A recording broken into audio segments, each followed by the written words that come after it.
بسم اللہ الرحمن الرحیم۔ میں جنرل اسلم بیگ بول رہا ہوں، اور مجھے یہ بات کہنے کی ضرورت اس لیے پڑی کہ میرے حوالے سے فوج کے خلاف اور فوج کی اعلیٰ قیادت کے خلاف جو مذموم اور بیہودہ بیانات فری میڈیا پہ آ رہے ہیں، میں اس کی مذمت کرتا ہوں، تردید کرتا ہوں۔ فوج میری پہچان ہے، میری شان ہے، اس کا ایک ایک سپاہی، ایک ایک افسر میرے لیے قابل احترام ہے۔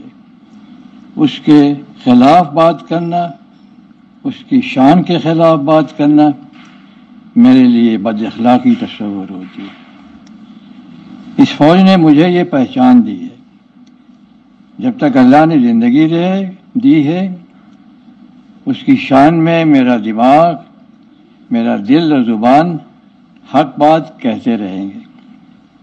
میرے بچوں، ہماری فوج کے خلاف جو تحریک چل رہی ہے وہ ہمارے دشمنوں کی سازش ہے۔ اس سازش کا حصہ نہ بنو۔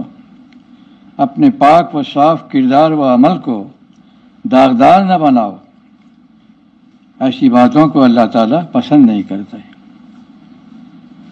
شکریہ۔